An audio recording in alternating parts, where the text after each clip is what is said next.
ओमफ्राय मा नाम दं बाबु नोंना? लैथोमा। ओमफ्राय बिफानि नामालाय? नोंसोर साथाम गाखोदों नामा गारि गंसेयाव? सिगांथाराव आंनि चेनेलखौ नायगिरि साफ्रोमखौबो आङो हामबाय होग्रोयो। दिनै थांनाय मोनायाव बेबायदिनो चिरां डिस्ट्रिक्ट खैलामैला बिसिडि सिङाव थानाय परबतजरा गामियाव खैलामैला बाजारनि साहाथिंजाय थानाय चौधुरीपारा दतमा गामिनि साथाम लाइमोनफोरा बाइक गंसेयावनो साथाम जाबनानै नामायबोदोंमोन। ओरैबायदि स्पिडआव नामायबोदोंमोननो बिसोरो दा पकेटाव जौबो दंलायबावोमोननो। ओमफ्राय एक्सुवेलि बेयावहाय कापफोरबो गोलैनानै थालांखादों आं खिन्थागासिनो दङ। ओमफ्राय मानसिफ्रा ओरैबायदि मोनामनायमोन आरोना जौ लोंनायमोन। दा बिसोरो जौ फेनानै बाइक गंसेयावनो साथाम जाबनानै ओरैबायदि स्पिड दाब्रायबोदोंमोन। दा दाब्रायबोनानै बेबायदिनो बेयाव गुन्दारि बिफां बायनाय दं होननाय आंनि उनथिंजाय नुहुरगासिनो दङ। दा बेयाव बेबायदिनो सौदुनानै बिसोरो गोलैफैनो गोनां जादों आरोना। दा बिसोरो बेबायदिनो साथामनि गेजेराव सासेया जायगायावनो जिउ गोमाखाबाय। ओमफ्राय बेजों लोगोसे सासेयाबो थैनायानो बांसिनखा आरोखि ओरैबायदि सिरियासखा। दा आं नोंथांमोननो एसे भिडिअ फुटेज दिन्थिनोसै, नोंथांमोना भिडिअखौ नायलांदो आरोना। ओमफ्राय नायदो लोगोफोर, नैबे गुन्दारि बिफां बारहुंखाजों बायनानै दंमोन। दा बियो बायनानै नैबे लामायाव गोलैनाय जादों। ओमफ्राय बेजों लोगोसे माखासे दालाइफोरखौ दानखानाय जादों हनै। ओमफ्राय बेखौहाय नारखानो हायाखै नामाथाय। ओमफ्राय बियो दंमोन आरोना। ओमफ्राय ओरैबायदि स्पिड फैनानै बाइकआ नैरैसो सालायखादों आरोखि ना। बेयाव सौदुरनानैहाय ओमफ्राय नै बै सिङावहाय हाबखादों सानैया। ओमफ्राय सासेया बबेजों गोग्लैखो जेनेबा। ओमफ्राय साथामनि गेजेरावहाय सासेया जायगायावनो थैखादों। ओमफ्राय सासेयाबो ओरैबायदि सिरियासखा, थैनायानो बांसिनखा, थैहां थैहां हांल' दंखायो। ओमफ्राय सासेया एसेग्राब अरजाखै आरोना, बाइकआ NS मोन। दा ओरैबायदि स्पिड फैनानै नैबे गुन्दारियावनो हाबफैदों आरो। आं एसे जायगाफोरखौ मोजाङै दिन्थिनि। आङो फुरा मैयानो भिडिअ क्लिप लाजोबदोंमोन। मानो होनना बुङोब्ला आं हगारदोंमोनबो। जोंहा इउटुब कमिउनिटि गाइडलाइन बायदियै जों बेफोरबायदि मानसि थैनाय एबा थै गनाय, लिलि लाला गनाय बेफोरखौ जों दिन्थिनो हाया इउटुबाव। बिनि थाखायनो सरि बिहरनाय थाबाय। थेवबो आं हगारदोंमोन। नाथायब्ला मनिटाइज अन खालामनाय लोगो लोगो एल' फैदों। दा एल' फैनाय लोगो लोगो आङो भिडिअखौ दानफिननाय जादों आरोना। थेवबो आङो नोंथांमोननोहाय एसे क्लिप सालायनानै देखायनोसै, बेखौनो नायदो। ओमफ्राय दा नै बेयावनो सौदुर फैदों आरोना। ओरैबायदि सिङाव हाबखादों, दाबो थैया फुरा गोजा दङ हनै। आं माने दिन्थिनो हानाय नङा। ओमफ्राय ब्लार होलालाय जागौमोन। एक्सुवेलि ब्लार होनायजों दिन्थियैजों एखेयानो। दा बेनो आरोखि, नै सेन्देलफ्रा बेयावनो थालांबाय। नै मानसिफ्रा लोंनायमोन, हनै कापआबो दंबावोमोन। ओमफ्राय ओरैबायदि मोनामजोबखादों। ओमफ्राय नै सेन्देला बेयाव मोनसे। दा बेनो आरोखि नै ओरैहाय। ओमफ्राय मा नाम दं बाबु नोंना? लैथोमा। ओमफ्राय बिफानि नामालाय? नोंसोर साथाम गाखोदों नामा गारि गंसेयाव?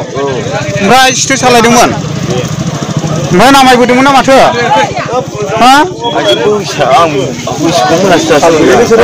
दा माने थाल गैला आरो। आमगुरि थानानिफ्रायबो ओरैहाय सारमोना सफैबाय नै। दा आरो ओमफ्राय नैबे बेयावहाय फांसे दंफां बायनानै दंमोन आरोना, बारजोंहाय बायनानै दंमोन। ओमफ्राय दा बे दंफाङाव बिसोरो सौग्रावफैबाय। दा बेबायदि आरो दुखुनांथावनि बाथ्रा। नै दा एम्बुलेन्सआव लांनाय जासिगोन। मानसिफोरा चिरां डिस्ट्रिक्ट खैलामैला बिसिटिसिनि सिङाव थानायनिनो दतमा आरो चौधुरीपारानि आरोखि। ओमफ्राय दा एक्सुवेलि आङो बे जायबा एक्सिडेन्ट जादों बिसिनि नामफोरखौ आं डिटेल्स मिथिजोबा। मानो होनना बुङोब्ला आङो गामिनि मानसिफोर फैबाय दायो। दा बिसोरखौहाय लानानै थांसिगोन। दा एम्बुलेन्स फैबाय नै। दा बेबायदि आरो नै दंफाङा बेयावनोमोन। दा बहुद दुखुनांथावनि बाथ्रा। दा बेजों लोगोसे आङो बेखौनो रिकुवेस्ट खालामगोन जाहैबाय, जिथुनाखि दानि लाइमोन सेंग्राफोरा बाइक साखावबायो। दा घटना जानो थाङोब्ला मालानि समावहाय बेबायदि जागोन रावबो मिथिस'वा। बेनिखायनो गोबां लाइमोनफ्रा बाइकफ्राखौ स्पिड सालायाबा बहुद मोजां। दाख्लैसो बावैसो गारिखौ लादोंमोन, मास मोनसेयानो जायाखै होननानै मिथिनो मोन्दों न'खरनिफ्राय। दा दुखुनांथावनि बाथ्रा। नै दा ओरैबायदि अबस्था गाज्रि जाबाय आरोना। दा नै बेबायदि आरो। दा बहुद दुखुनांथाव।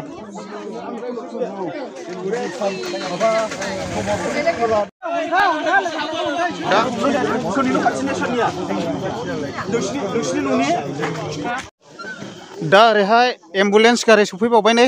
बैयाव सासे दंबावो। दा बे सासेखौ थिखांनानै लांबावसिगोन आरोना। सासेखौ अलरेडि सिगां लांखाबाय।